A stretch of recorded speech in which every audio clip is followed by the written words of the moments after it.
नमस्कार साथियों, मैं अंशु नागवंशी विनायक इंस्टीट्यूट के इस प्लेटफॉर्म पर आप सभी का स्वागत करती हूँ। आई होप आप सभी अच्छे होंगे और अपनी पढ़ाई अच्छे ढंग से कर रहे होंगे। यदि आप आने वाली वैकेंसी एमपी पुलिस या किसी भी गवर्नमेंट एग्जाम की तैयारी कर रहे हैं और बायोलॉजी पढ़ने में दिक्कत आती है, सेल की ऑर्गेनेलीज याद नहीं होती है, तो आज मैं आपको 2 मिनट में ये सारी चीजें याद करा दूंगी। तो आइए हम इसे पढ़ते हैं। तो बेसिकली हम इसे एक स्टोरी से समझने वाले हैं। लेट्स से कि एक फैक्ट्री है। फैक्ट्री में तो आप सभी को पता ही होगा क्या होता है, किसी भी चीज को बनाने का काम होता है। तो आज हम जितनी भी सेल ऑर्गेनेलीज हैं उन्हें भी पढ़ेंगे और उनके फंक्शंस को भी इस स्टोरी के अकॉर्डिंग समझेंगे। तो आइए। सेल वॉल, मजबूत दीवार, फैक्ट्री की बाहरी सुरक्षा दीवार सिर्फ प्लांट्स में। लेट्स से हमारी एक फैक्ट्री है, उसके आसपास एक वॉल बनी हुई है जो कि बाहरी चीजों से उस फैक्ट्री को प्रोटेक्ट करने का काम करती है। जैसे दीवार आपके घरों में भी होती है, तो वो आपको बाहरी एटमॉस्फेयर से प्रोटेक्ट करने का काम करती है। सिमिलरली हमारे सेल्स के अंदर भी सेल वॉल पाई जाती है। ओनली इन प्लांट सेल, सिर्फ प्लांट सेल के अंदर ही पाई जाती है, जो कि हमारे सेल को प्रोटेक्ट करने का काम करती है। सेल मेम्ब्रेन, सिक्योरिटी गेट, सामान को अंदर बाहर आने जाने देने वाला गेट। लेट्स से हमारी फैक्ट्री है, फैक्ट्री के अराउंड तो वॉल बनी हुई है, लेकिन कोई भी सामान है या कोई भी व्हीकल है, अगर उसे अंदर बाहर होना है या किसी भी सामान को अंदर बाहर लेके जाना है, तो हमारी जो सेल मेम्ब्रेन होती है सेल के अंदर, उसके थ्रू ही हम वो काम कर सकते हैं। न्यूक्लियस, पूरी फैक्ट्री को कंट्रोल करने वाला मैनेजर का ऑफिस। अब एक फैक्ट्री है, उसमें सेल मेम्ब्रेन भी हो गई। अब जो है, किसी भी फैक्ट्री को कंट्रोल करने के लिए एक मैनेजर का ऑफिस होता है। वो हमारा सेल के अंदर होता है न्यूक्लियस, जो कि हमारे सेल की सारी एक्टिविटीज को कंट्रोल करने का काम करता है। RER मतलब रफ एंडोप्लाज्मिक रेटिकुलम, मजदूरों वाली लाइन, वह असेंबली लाइन जहां मजदूर काम करते हैं।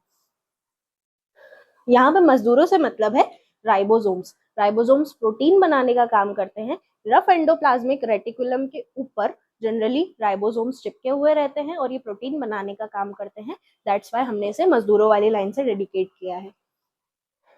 SER, smooth endoplasmic reticulum, oil बनाने और कचरा जहर साफ करने वाला विभाग। जैसे मैंने आपको पुरानी वीडियो में भी बताया था, कोई भी टॉक्सिन या ड्रग अगर हमें हमारी सेल से रिलीज करने हैं या हटाने हैं, तो जनरली हमें स्मूथ एंडोप्लाज्मिक रेटिकुलम हेल्प करता है। तो सिमिलरली यहाँ पे भी ऑयल बनाने, ऑयल कौन सा, लिपिड्स बनाने का काम करता है, और कचरा जहर साफ करने वाला विभाग स्मूथ एंडोप्लाज्मिक रेटिकुलम होता है। राइबोसोम्स, मजदूर, फैक्ट्री के असली वर्कर जो सामान प्रोटीन बनाते हैं। लेट्स एक फैक्ट्री, प्रोटीन फैक्ट्री है, उसमें प्रोटीन बन रहा है, तो प्रोटीन बनाएगा कौन, राइबोसोम बनाएगा। गोल्गी बॉडी, पैकिंग विभाग, सामान को पैक और कुरियर करने वाला डिपार्टमेंट। इसे जनरली पोस्ट ऑफिस भी बोला जाता है हमारे सेल के अंदर। तो जनरली जो भी हमारा सामान बना है, यानी कि प्रोटीन्स जो बने हैं, उसे पैक करके ट्रांसपोर्ट करने का काम हमारी गोल्गी बॉडी करती है। माइटोकॉन्ड्रिया, अब जैसे मान लीजिए कि हमारी पूरी फैक्ट्री में बिजली भी तो चाहिए, मशीन्स भी चाहिए, तो उन्हें ऑपरेट करने के लिए एनर्जी चाहिए होगी, बिल्कुल चाहिए होगी। तो फिर एनर्जी बनाने का काम हमारा माइटोकॉन्ड्रिया करता है। क्लोरोप्लास्ट, धूप से फैक्ट्री का ईंधन बनाने वाली मशीन, सिर्फ प्लांट्स में। पहली चीज कि ये सिर्फ प्लांट्स में प्रेजेंट होता है। दूसरी चीज, लेट से कि हमारे यहाँ पे कभी बिजली चली जाती है फैक्ट्री में। अब हमारे यहाँ पे अगर सोलर पैनल्स होंगे, यानी कि क्लोरोप्लास्ट अगर हमारे यहाँ पे होगा, तो जनरली हमें बिजली में कोई भी प्रॉब्लम नहीं आएगी। या फिर हम कह सकते हैं कि जो हमारा क्लोरोप्लास्ट है वो फोटोसिंथेसिस की प्रोसेस करता है। या फिर आप ऐसा कह सकते हैं कि जो फोटोसिंथेसिस का प्रोसेस है, उसमें जो सनलाइट है वो क्लोरोप्लास्ट के ऊपर पड़ती है और फिर वो फूड बनाने का काम करता है। तो यहाँ पे ईंधन का मतलब है प्लांट्स का फूड। लाइजोसोम, सफाई कर्मचारी। अब मान लीजिए कि आपका जो सेल है वो हमारी फैक्ट्री था, ऑब्वियस सी बात है। तो अब इसमें अगर हमारे यहाँ पे गंदगी हो जाती है, ऑब्वियस सी बात है कि अगर फैक्ट्री में कुछ सामान बन रहा है तो गंदगी तो होगी, वेस्ट मटेरियल निकलेगा। तो इस वेस्ट मटेरियल को क्लियर करने का काम हमारा लाइजोसोम करता है। अब भाई मान लीजिए कि बहुत सारा हमने सामान बना लिया है, बहुत सारा हमारे यहाँ पे रॉ मटेरियल भी है, और जितना भी सामान बना है उसे भी हमें स्टोर करके रखना है। तो जनरली इसके लिए हमें एक वेयर हाउस या फिर एक स्टोरेज भी तो चाहिए। तो इस स्टोरेज का काम करता है हमारा वैक्यूल्स। ठीक है। तो वैक्यूल्स में जनरली हमारे जितना भी एक्स्ट्रा सामान है या फिर जो पानी है सेल के अंदर वो स्टोर होता है। अब हमने स्टोरी तो पूरी समझ ली कि हाँ फैक्ट्री है, सब कुछ काम हो गया है। अब इन सब का एक्चुअल अगर हम फंक्शन पढ़ते हैं तो उसमें ये चीजें कैसे हमें याद करने में काम आएगी। जैसे देखिए सेल वॉल जो था, मैंने आपको अभी बताया था कि सेल वॉल जो है वो जनरली हमारे फैक्ट्री के आसपास की दीवार है, मतलब सेल के आसपास की दीवार है। ठीक है, तो यहाँ पे आप पढ़ सकते हैं provides rigid structural support and protection to plant cell. यही तो हमारी फैक्ट्री की वॉल भी कर रही थी, सेम चीज थी।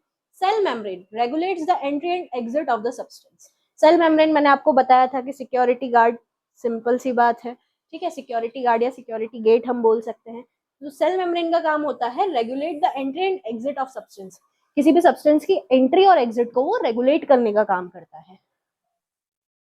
थर्ड हमारा है न्यूक्लियस। मैंने आपको क्या बताया था कि पूरे ऑफिस का जो मैनेजर जो भी कंट्रोल कर रहा है, ठीक है, उसका ऑफिस, सिमिलर सी बात है। तो मतलब सारी एक्टिविटीज को कौन कंट्रोल कर रहा था, हमारा मैनेजर का ऑफिस में जितनी भी एक्टिविटीज थी वो सारी कंट्रोल हो रही थी। तो यहाँ पे सिमिलरली न्यूक्लियस है, ये जेनेटिक मटेरियल को भी स्टोर करता है, दूसरा सेल की सारी एक्टिविटीज को कंट्रोल करता है।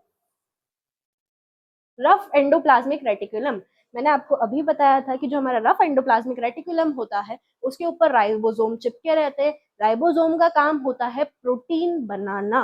That's why rough endoplasmic reticulum जो है वो प्रोटीन को सिंथेसाइज करने का काम करता है। ठीक है, और इसके ऊपर राइबोसोम जो है वो अटैच्ड होते हैं। स्मूथ एंडोप्लाज्मिक रेटिकुलम, ठीक है, मैंने आपको अभी बताया था कि ये टॉक्सिन्स को निकालता है, ड्रग्स को निकालता है हमारी सेल्स के अंदर से, एंड इवन ये लिपिड्स का सिंथेसाइज करता है। ये देखिए, synthesises lipids and detoxifies harmful chemicals. Ribosome की बात करें तो मैंने आपको अभी बताया कि राइबोसोम जो है हमारी protein factory, it's very simple, serves as the site for protein factory for protein synthesise.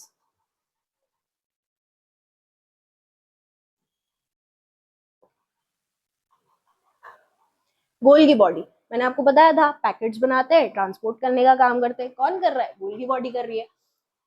Modifies packages and sorts proteins for transport, protein का ट्रांसपोर्ट भी कर रहा है। माइटोकॉन्ड्रिया, हमारी फैक्ट्री में अगर हमें एनर्जी चाहिए, लाइट चाहिए, तो ऑब्वियसली बात है माइटोकॉन्ड्रिया हमारा काम करेगा। Generates chemical energy ATP through cellular respiration. ATP जो होता है वो बेसिकली एनर्जी करेंसी होती है। क्लोरोप्लास्ट, मैंने आपको बताया था कि सनलाइट का यूज करके खाना बनाने का काम करता है। Conducts photosynthesis to convert sunlight into food. Lysosome की अगर हम बात करें तो हमारी फैक्ट्री में सफाई कौन कर रहा था, लाइसोसोम कर रहा था। Contains digestive enzyme to break down cellular waste. Cell के अंदर जितना भी वेस्ट होता है तो लाइसोसोम में डाइजेस्टिव एंजाइम्स प्रेजेंट होती है, जो कि टाइम आने पर या सेल में अगर कोई भी वेस्ट है या फिर मान लो सेल डैमेज हो गया है तो ये बैग फट जाता है। That's why we called it suicidal bag also.